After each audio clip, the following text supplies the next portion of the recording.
Okay, good morning, Infinite Stars and Eagle Division. It's Renee, and today we are talking in our planning for a new year. This is our January breakfast on Zoom. Our topic today is new representative planning. So I am going to share my screen.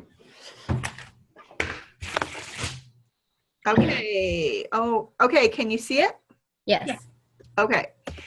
So let's see. Our topic today is all about new representative development. So NRDP is the code for that. And the things that I like to look at in January, we're going to look at the NRDP report, which I don't look at every month, so I doubt any of you do. I'm going to look at the quality of additions report. This is something all of us should be looking at on a regular basis, and I'm guilty. I don't do it all the time either.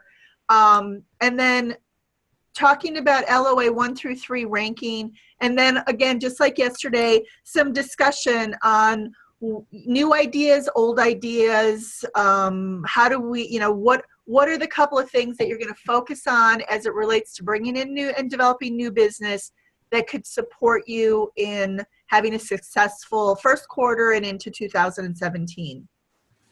So the key here, I don't think these priorities have changed forever with new representatives. Teach them how to sell, which is filling your President's Club pipeline, and teach them how to share, which is filling your new promoter pipeline. Has anybody ever heard different in any of the years they've been with Avon? No. No. I mean, that's it. It's not any new big secret or surprise. So I'm going to start by showing you, and I think I gave you what reports you could pull up on your own. This is the Infinite Stars Division's NRDP report, and you'll see here at the top of the screen, it says LOA 1. So this is a record of first order business in campaign 1, first orders only. So the first column is the district number. The second column is the goal. Was it achieved or not? And I'll be honest, I don't even know what the new representative goal is anymore. This is probably an old statistic because if I remember correctly, they wanted $500 in first order sales every campaign. It doesn't look like that's why these people have X's. So I don't even know what it is. And since we don't use this report real consistently, it doesn't really matter. What matters is the second and third column, or the third and fourth column. Net current sales and then increase over prior year. So if you look at our first one, which happens to be Melinda, so Melinda's on our call today. Congratulations, Melinda. Woohoo! Melinda had $699 in first orders in campaign 1, and that was $224 better than last year in campaign 1. Okay, so that's awesome. You can see how many orders that was. It was 5 first orders, which was an increase of 1 over last year, same campaign. Activity is irrelevant because we have 100% activity always in our new representative category. Average order, they sold $139.8. It was $21.05 better than last year. And then customers and so on. So as you look down the screen, you can kind of see all the way down to districts who had 0 first orders in campaign dollars in sales in campaign 1. Double, 97 to $34. So if that's you want to be looking at what am I doing to grow my new representative business? Look at 4611. She had $260 in new representative first order sales. Last year, she had $1,354 in new representative sales. So that is, when you look at that, if you don't look at this report very often, that's kind of painful to look at, right? Yes. Yeah. Okay, the next slide I'm going to show you is LOA. So this is 1 through 6. So our top district with all of the representatives that she has who are between LOA 1 and LOA 6, that brought in $3,132 in sales. It was $1,119 more dollars than last year. That was 31 total people, which was 10 more than last year. They did 77.5% activity, which was 23.7% more than last year.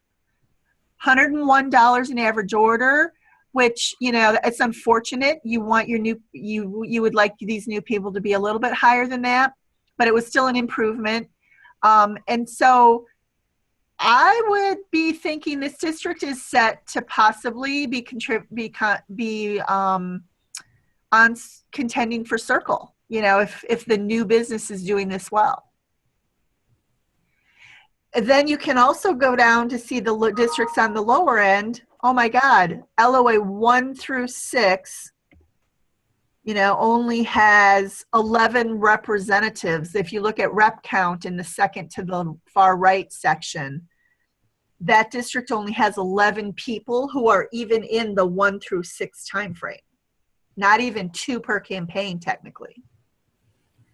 So you can see where you have mega amounts of opportunity. And the only way to fill this pipeline is what? New additions. Filling this pipeline, right? Mm-hmm. You're not going to be able to grow more 6s. You can't. The only 6s you're going to grow next campaign are the 5s that you have this campaign. So the only way to fill this 1 through 6 pipeline is to really focus on this one pipeline. Mm-hmm. Okay. Any questions on this new representative development report? Kind of shocking and eye-opening if you haven't looked at it in a while, right? I mean, even on a quarterly basis, like every campaign, you're not going to see big leaps. But even if you looked at this every quarter, have I improved since last quarter?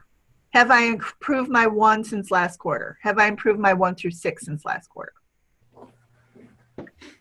Okay, now since Melinda's district was the one that did so well in campaign 1, I pulled up her quality of additions report. The quality of additions report, this is literally just showing those first orders. So those first 5 people at the top, those were the people that contributed to her, what was it, $699 in sales. And those are net sales, so that would be this column right here. But award sales is more important on this report because it's showing you what these representatives are getting paid at. Mm-hmm. So out of the 5, 4 of them hit their $150, right? Right. Awesome. Because that means A, they're getting their 40%, and B, their uplines are probably getting paid. Right? The second section, these are the pending appointments. And if you look at this column marked discontinue campaign, you know, this, well, actually you can look at the campaign of expected first order. So these are all of the pending appointments, people who could possibly become first orders. Statistically speaking, you can expect 50% of your current campaign recruits to put in an order, 10% of your last campaign, and 10% of your next campaign. So 10% of your last, so people from campaign 26, she has 3 of those, you know, statistically only 10% will put in an order, which in this case isn't even 1. Statistically, her campaign 3 appointments will put in an early campaign 2. And it drops down to like 5% of anybody from, like, say, campaigns 21 through 25. It's almost nil that they'll ever put in an order. Mm-hmm. The other thing you want to look at on this report is who's the upline. Because when you think about your bonus potential of promoting title, if the uplines are also in your districts, you, by supporting these people and moving their business and moving their title, you're also supporting their upline and moving their business and moving their title. So the ones that are in my district would be my primary focus. The ones that are out of district but nearby would be or within the division would be a secondary focus. The ones that are high, big name corporate leaders might be a priority because you know that they're going to hopefully support well. And then, you know, so as you're looking at how do I determine who to work with first, there's got to be kind of a pecking order. Mm-hmm. And then lastly, this section down here are the reinstatements.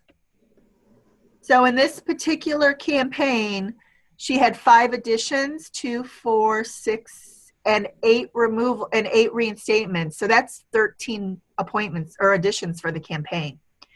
And the cool thing about additions is they got to have an order, although one of them didn't, which is kind of weird. So I don't know if it was shorted or something. But these orders are all pretty good. You know, we're not looking at $2. We're looking at $230, $102, $897, $89, $65. So you can see that this is showing some good success in the business.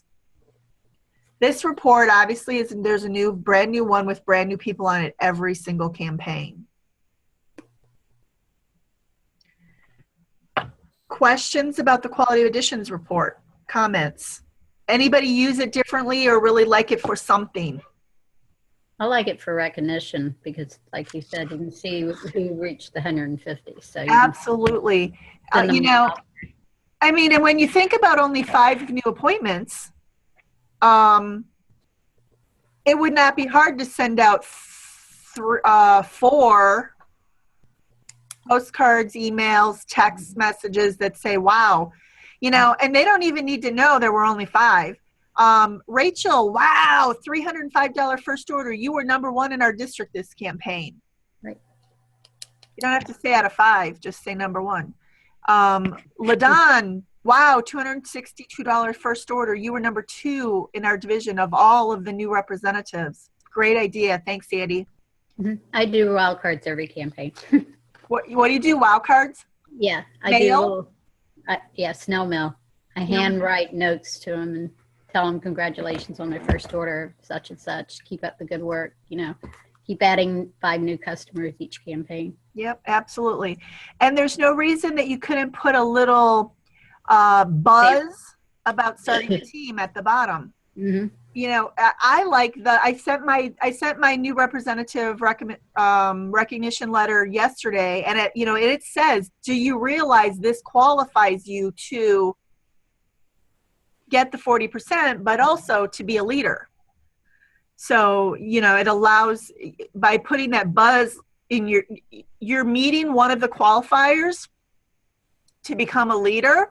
So on this list, 3 of them have orders over $200. Mm-hmm. Hey, you've just met the first qualifier. Good. Anyone else? Renee, I do the same as Sandy with that, and just the recognition. And of course, you know, the sometimes the snail mail gets them. So I do both, personal phone call, but and it is a great report. It's just right there. You don't have to sort and pull. And you know, when you're talking to them, who else do you know within your sphere of influence that could have sales like this? They could partner with you, you know, and it's the words that we use. So to Sandy's point, and sometimes I just write that on those old cards, you know, that we've had for years and send them out. And that gets a lot of response too. Yeah, I like it, Judy.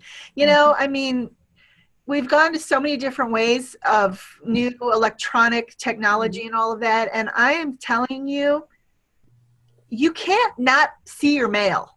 You know, I mean, I might throw it in the garbage before I open it, but guess what? If it's purple or pink or red and it looks like something and it's a postcard and I turn it over, I'm going to see what it is, even if it's a dental reminder. Yeah. So, well, you know, today, you know, people are inundated with, you know, too many emails, so they don't even look at them. they get so many, they just click them all off. I think, that hurts us some. And then the same with, any other type of information. But when they get that piece in the mail, it's like, oh, I got something in the mail. So they actually look at it because they're not accustomed to getting things in the mail. So, and fun little dumb things like good job stickers that you buy at the dollar store for teachers use, and fun things like that. Old is new, so you just have to run with it. Yep. Renee, I also order stickers from thebooster.com because they have all types of stickers, and I use You're Amazing and You Rock or something like that. I always put stickers on the front of the envelopes, but my LOA 1 through 6, every campaign I do the top 10, and I do certificates. I post them on Facebook, I send them through email, but I also go to their Facebook page and actually put it on their page and say, congratulations being number 1 out of the top 10. And it gets people responding to it, and I get those response. So I know when their friends and family are making comments, so then I can go in and say, you too can join her team and have fun also. Yep, I love it. Jessica says colored envelopes and handwriting. I think of the same thing even with fundraisers. My husband is a teacher and a football coach, and he literally stands over the garbage with his mail, pulls the stuff out of the school mailbox and stands over the garbage because it's all fundraising, promotional material. But if you come on up to a pink envelope that says, Fred Hobley, blah, blah, blah, blah, blah, and it's handwritten, you're going to open it and at least see what it is. Right. So, handwritten and colored envelopes are a huge opportunity. Sandy, what was the name of that? Thebooster.com? Yes. So I'm writing that down because that sounds like, I'm sending stuff to reps. I'm sending my good envelopes to reps all the time. I would love to find a fun sticker. They have everything on there. They have even for customers to use, even for representatives to yes, use for customers. Parties. This is the one that says, I don't know if you can see it, You Sparkle. Oh, that is so cute. This one just says wow. So when I send out the wow cards, yep, I put a wow sticker on it. I've got one that says welcome to the team, and I love those. Yeah. and even on the outside of the envelopes, Yes, I put 2 on the outside, 1 on the back and 1 on the front. So thanks for sharing that idea. Mm-hmm. I also really I want to mention that idea about doing a certificate and posting it on her Facebook page. Mm-hmm. I still think we have opportunity with, imagine calling your new person who just was appointed this morning or last night and saying, I'd love to help you get your business off the ground. Would you like me to put a welcome post on your Facebook page? So then you have to get her e-store address from her. So that would be based on our conversation yesterday, and we know how many people can't find their number. So if you're doing it on the first day and going, let's find your e-store address so you can give it to me. Mm-hmm. And then that's showing her where it is. And then going to her Facebook page and saying, I'm so excited to have you as an Avon representative in our district. The first 3 customers that shop on your store and send me their reference, their confirmation code, will get a surprise in the mail. So you're now putting a challenge directly out to her potential customers. Think about how many people want to help their friend. Oh, I'm going to help you win that prize or whatever. Yeah. And that's why I like to friend them and put the certificates up. And if they haven't friended me, I send a friend request, and then I'd send them an instant message with the certificate attached with the comment. So. I love that idea.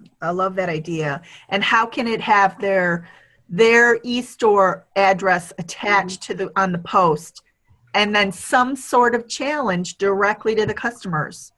Mm-hmm. The first 3 customers to order will get blah from me. Or when your first 3 customers order, you will get blah from me. And what that says is that's asking, that's kind of a challenge for her customers to help her win something. Right. Or her friends to help her win something. Excellent. Okay. Anyone else? Any other thoughts or comments on the Quality of Additions report?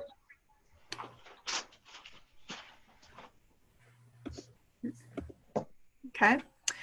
All right. So next, and I don't know if anybody else has a better way to do this, but I find that I can only find cycle to date sales on the President's Club report. I never can make it work correctly on the sales ranking report. It seems like they give that by campaign rather than the cycle to date portion. I use the ranking part because I go up under ranking and I go to current year to date, whichever campaign it is. Okay. So I haven't been Report that way. I have always, let's see.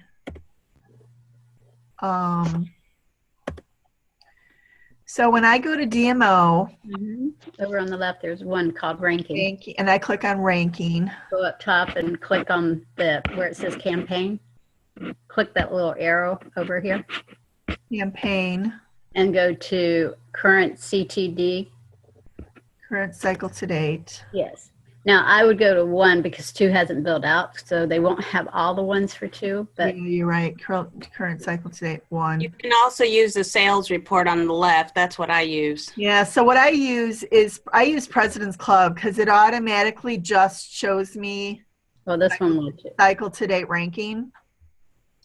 Yeah. Anyways, this is the cycle to date ranking report. And then I also you have to pay attention to current LOA. Because if you look at these top 2, Vicky has $754 in sales in only 5 campaigns, but Clinton has $578 in 13 campaigns. So his isn't as impressive. Right. But if you look at this, the first one is $150 average. The Kira's $198 average. Rachel's $152 average. So these are, my potential President's Club members, my potential leaders of the future. And now that we're in January, I want to look at 1 through 13 or even 1 through 26. These are people who just finished their first Christmas.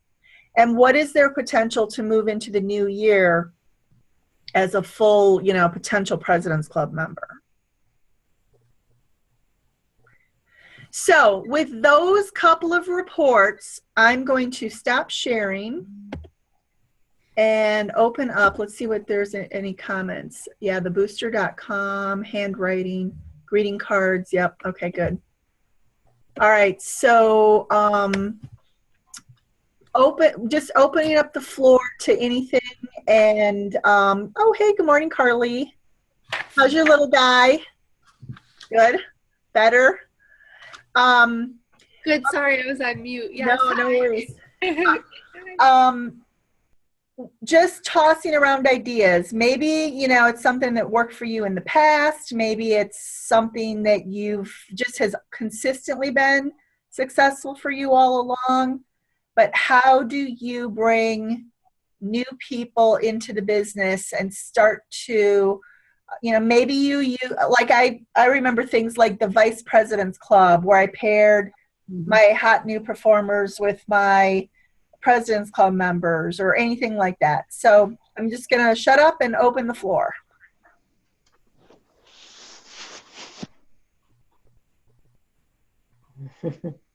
But this is also a good conversation to have with your leadership representatives because it's a good way for them to grow their downline, whether they're in your district or not. Thank you, Deborah. So I'm going to show you, that reminds me, it's kind of a crossover between leadership and new representatives, but I'm going to show you how I do that. So I go to SMO and go to my whatever district I'm looking at, and then I go to DMO, leadership performance, and then just leave all the parameters. So all I want is a report of all my leaders. Okay, so then I put them in Achievement title ranking order is a good way to start. So I can start top to bottom, which I have to do twice because it automatically goes bottom to top. So if I click on my first one, I'm gonna just go with Christina since I know her. So Christina Seifert, I'm looking at her business. She's been very consistent as a gold ambassador through the whole fourth quarter. And this is interesting, but one of my favorite reports is her earnings statement. And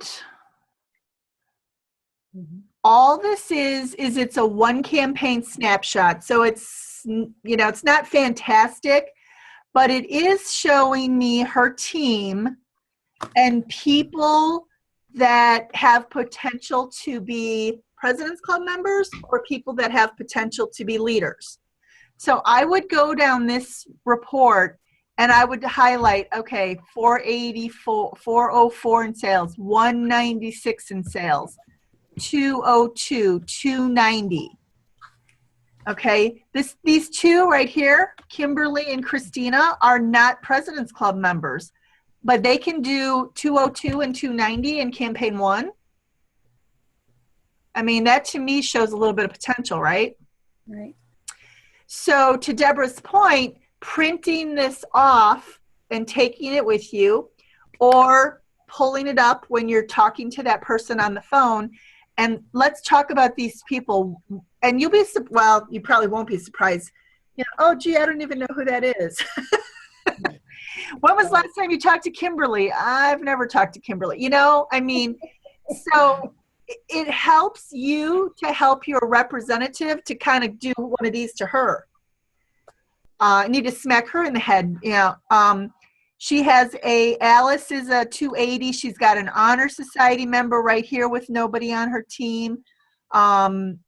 She's got a leader here, but she's really just a promoter, a star promoter actually. Madonna, $862 in campaign, and generally speaking, we cannot assume President's Club members don't want anything to do with leadership unless they tell us that. So I'd want to know who these people are. When was the last time they had a conversation? And again, perfect time of year to say, you did so well, you achieved Honor Society. Are you making enough money with your Avon business? Is there anything you're looking to do further? And it doesn't have to be leadership. It could be fundraising. It could be, growing her sales with skincare. It could be growing her business with helpers. But this is a fun tool to just see if there's any sparks. What if she says, oh my God, that person's never had a $250 first or $250 order. Well, gee, let's call her and see what happened. Maybe she's decided that this year she needs to grow her Avon business, and now she's buying more books and doing better. Good. Great thought, Deborah, and that sparked me to think again on this. You know what I used to do, Renee? And I tried to do it recently, and I noticed that they'd taken it away, and I assume it's when they had taken this away because of something that had happened. But I used to do a report that had, for my leadership meetings, like all on one chart. I did a snapshot of brochures ordered, demo sales, team orders, team sales, and customers served. And I could spend like an hour just doing recognition on that snapshot, because it has a direct correlation, and I tried to explain that to them between customers served, number of brochures served. Like you could see who had 10 brochures and they had like $100 in sales. And then those who had 60 brochures had, $600 in sales and demos. And so I would just recognize those that were investing in their business through demos and ask them what they were doing. And I could talk off of that. You could do a whole hour recognition call and discussion on that chart. Yeah. It was really interesting, and it worked for me for a long time. And then I realized that it wasn't there anymore. And I'm wondering if it's just because they had gone away from the DMO, or was it on SMO? It was just under the leadership, on DMO, under leadership report. and I just did format and I checked off those specific things, and brochures and demo sales, I'm pretty sure weren't on there anymore unless they're back now, but They show that on, if you go under sales, was it under sales? if you go under sales, it'll bring up demos, how much they spent in demos, how many customers they had, how many of everything. Or brochures? Okay, maybe I forgot and It's under put sales. the wrong report. Okay. So that's a really great reminder to yourself, gee, this used to work, and then I thought I'd lost it, and now, hey, I maybe need to revive that idea. Yeah, no, it was wonderful because they could feed off of it. Debbie, I noticed that you got what, $100 in demo sales. What did you do with it? Did you do an open house? How did it work out? You could spend a long time on that, and it's so beneficial. Well, you can also see if they don't order any books. Right. So you And need sometimes to. they don't like that, but I just flip it where I'm like, well, you know what? This is for you. This is to help you realize, like, "Arr." Well, But- and interestingly, in our whole division, there were 450 representatives who took advantage of the guarantee on the sample bundle guarantee that was in the campaign to What's New. Right. Out of 14,000 representatives, Yeah. only 400 people took advantage of that. It's sad. And we're not going to none of those people are going to take the time to call in and try to get those credited off their account. Mm-mm. I mean, they've vested. So, and I think they're going to do stuff like that going forward, because Betty you can tell by the What's News, Betty's a huge fan of samples. And so, those are the kind of opportunities, to Carly's point. How do we recognize people for their sample purchases? How do we recognize people for their demo purchases? And what I think is interesting about that is, and I always thought back to the days when I was a brand new district sales manager, which was, a century ago. Always the top 10 people on every chart were always the same. So I really made a habit of trying to find other things to recognize. So things like that, the top 10 people who bought samples, the top 10 people, because really anybody can jump on that list. Okay, I see the top, and then you start to see the correlation with the top 10 sample buyers also being, starting to see them move up into the sales category. So great idea. Thank you. That'd be a great recognition for this upcoming sales meeting, because we have so many sample bundles coming. If you look at the What's News, so just recognizing those few that took advantage of that sample bundle. Right. And even being able to prove that the top sellers in the district are also the top purchasers of samples and demos. Right. So even if it is the same people, do you think that's a coincidence? And you could even go, hello, chart. Do you think that's coincidence? Or testimonials. Yep. What did they do with them? How many sales did they gain from them? Whatever. Also with their downlines, how many orders were put in, like, in your Well, and how many uplines missed the opportunity to have their downlines buy that guaranteed bundle too. So good. Okay, who else? Anything you did? I love having some of our stand-in managers who were in Avon 30 years ago and who are back supporting us. So Deb, Vicki, any old things that you used to do with your new representatives?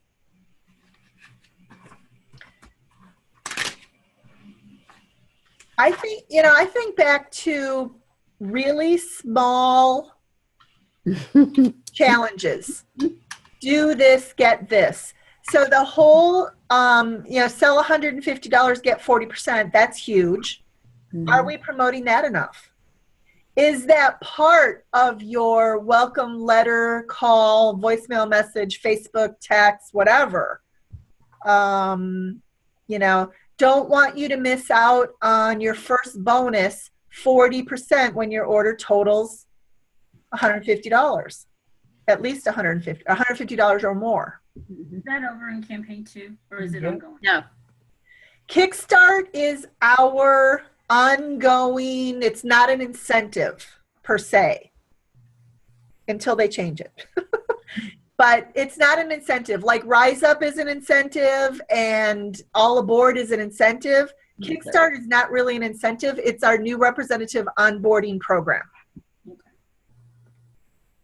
I'm going to take my representatives out and teach them actually how to recruit, which is an old thing, but it will get me to, first of all, get to meet them. And I've got some books and we're going to meet and, you know, I tell them to bring books, but those that don't have books, we're going to use some old books and we're just going to go to places and teach them how to talk to people, Perfect. you know.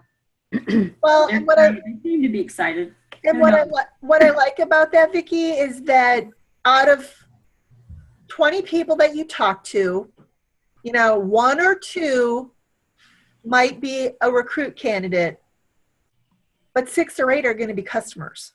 That's right. And if they learn to talk everywhere they go, after they leave me, just continue to ask, you know, that we've forgotten to teach them how to ask. Well, and the key is still recruit first, accept as customer second. Mm-hmm. And once they get that feeling, like I'm asking them if they want to sell Avon, but out of 10 people that I ask, 9 are going to say no, but 6 of those 9 are going to say, but I sure would like a book. Mhm. Right? Mhm. So that's a great idea because it shows them that starting with a recruit, trying to recruit somebody and settling for them as a customer is a great way to grow your business. Very in both angles, selling and sharing. Good. You know, I keep going back to these are the people that we have the most influence over. If we say jump, they're going to ask how high. As soon as they go to their first sales meeting and hear any of the rumblings from any of the old timers, that is over. So, you know, just like I showed you yesterday on the chart that said the people who join leadership the earliest Mm-hmm. get to the higher levels most likely, this is the same thing. These are those people. Mm-hmm. So if they get their first recruit and their first customers, now let me ask you this, who is doing eat and earns or mixers or whatever you call them and finding any version of success with that?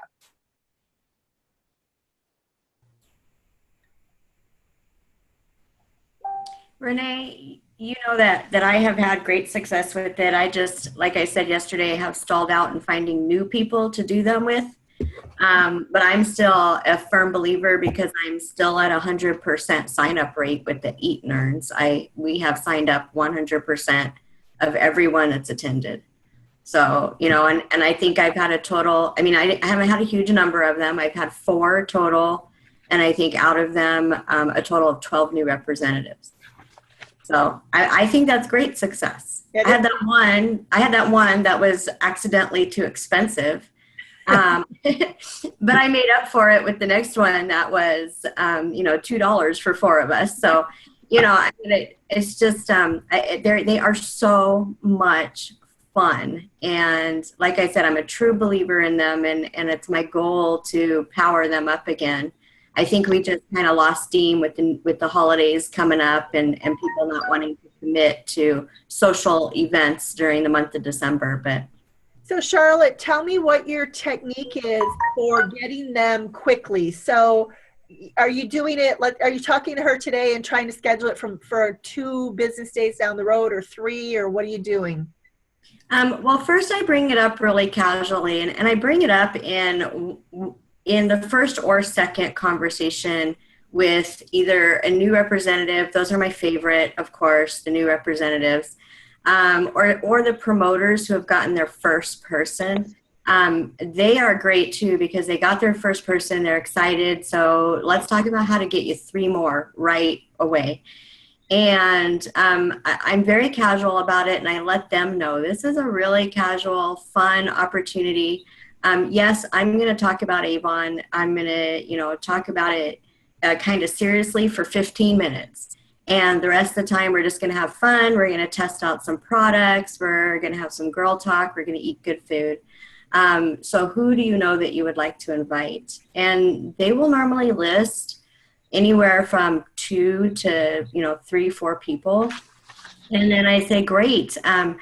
Here's what, and I put it all on them. The invitation, the setup, everything is 100% theirs, because to me, they need to be invested in it for me to show up and do it. And so I say to them, great.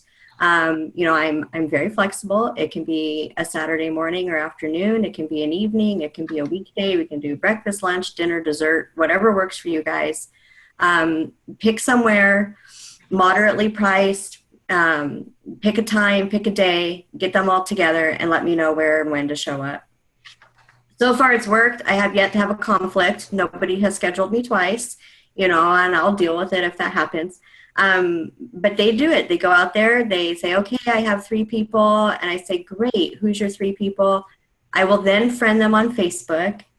I'll let them know how excited I am that we're going to meet. And I can't wait to buy them dinner, whatever, lunch. And they are welcome to bring friends as well. The more the merrier. And that's how we got our one that brought in 3 generations in one meeting.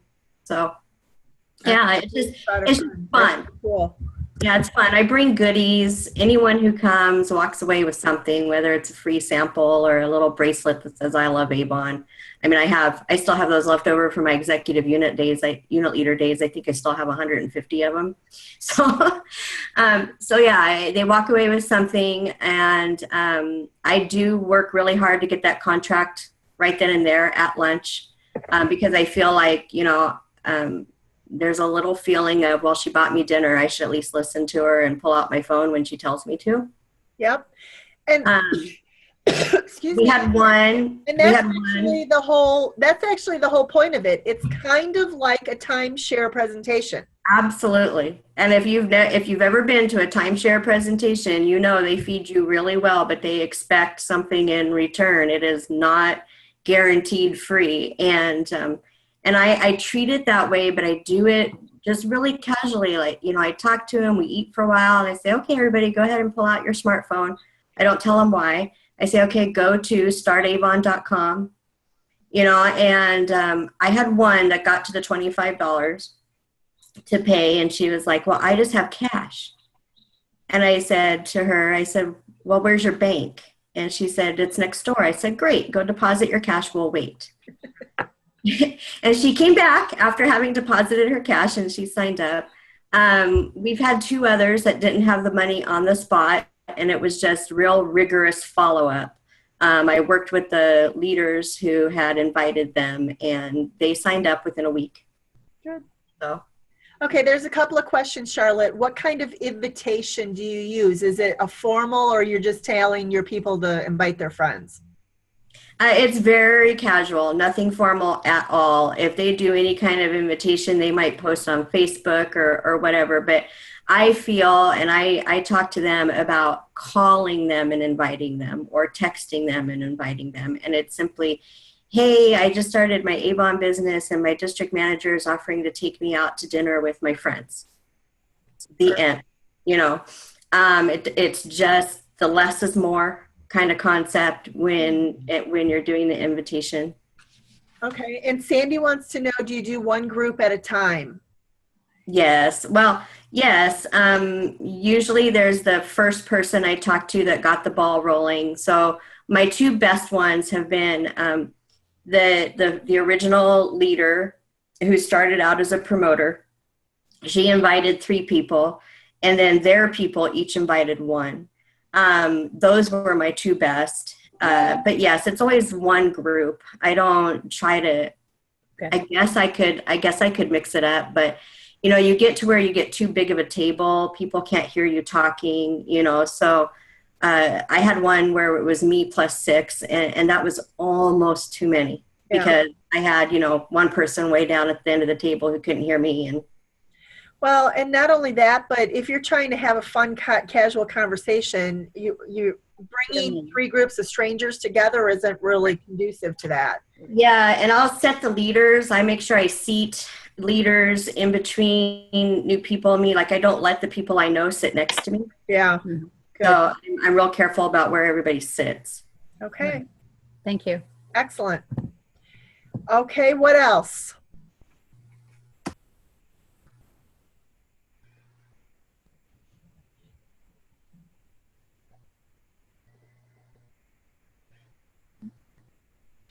Thoughts, ideas, anything that you do with new representatives or have done, forgot that you used to do?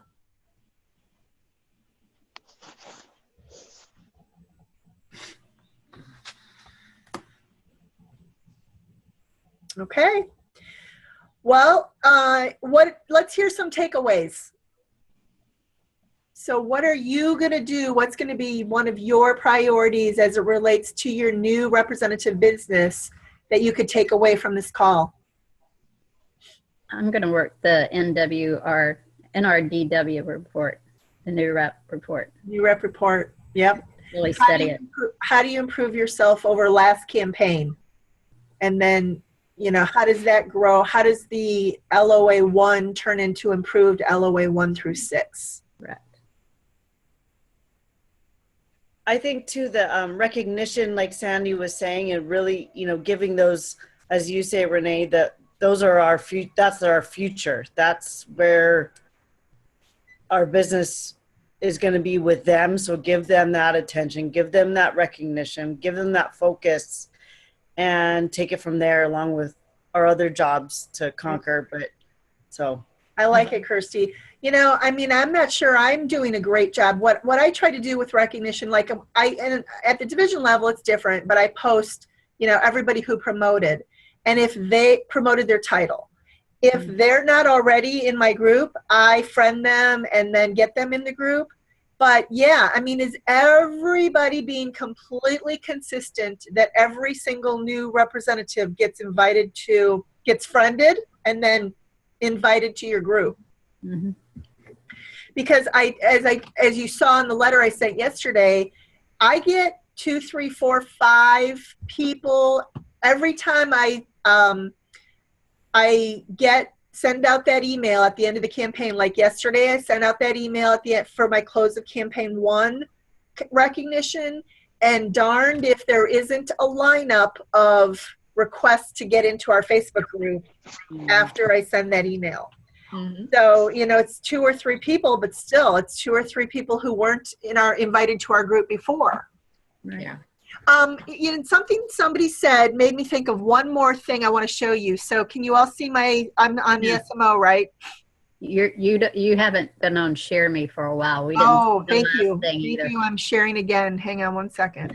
Last time I knew what you were talking about, but they couldn't see it. Okay, so I am sharing. Can you see my screen now? Yes. Yeah. Okay, so now I'm going to go to my favorite good old report, and that is the Field Sales Series. Does everybody remember the Field Sales Series? Yes. Last closed campaign, which puts us at campaign 1. Let's see.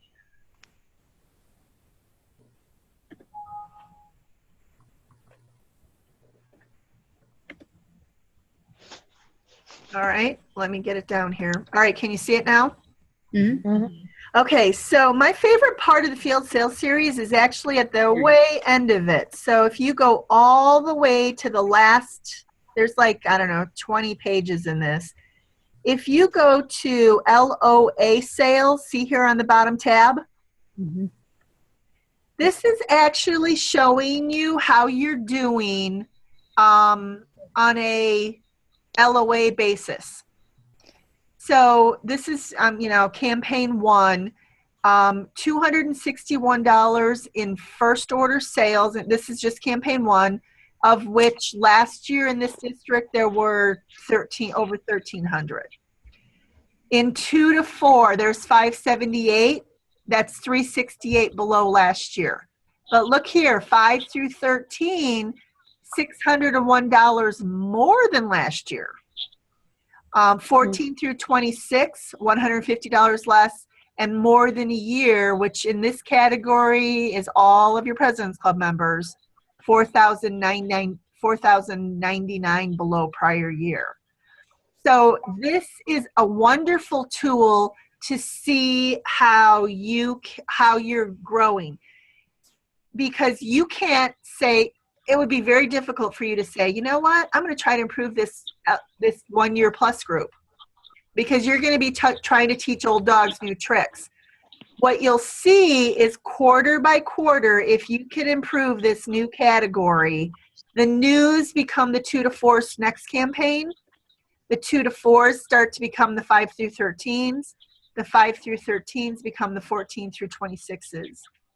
And then you can see where it's coming from. So 6 less orders in the LOA 1 category, 3 less orders in the LOA 2 to 4 category, 20 less orders overall.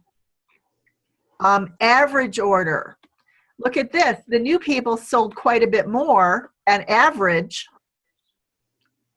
but the 2 to 4s dropped. Mm-hmm. So you can use each one of these LOA pages in the back of this Field Sales Series workbook to see what groups are killing you or not. Okay, this is removals. No, this is customers. This is staff. So last year, there were 7 new representatives in this category. There were 24 new representatives in this category.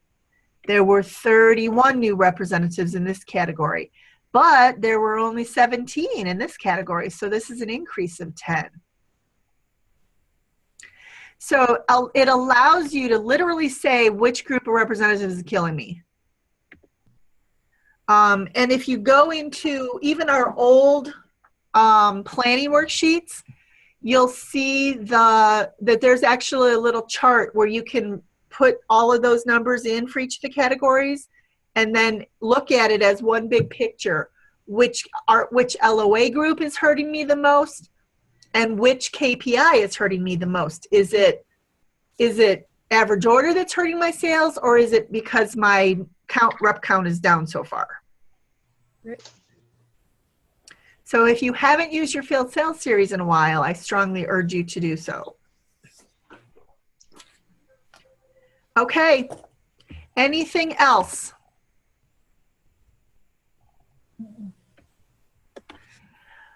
Okay, then I will close out this meeting the same exact way I did yesterday, which was, if you always do what you've always done, you're always going to get what you've always gotten.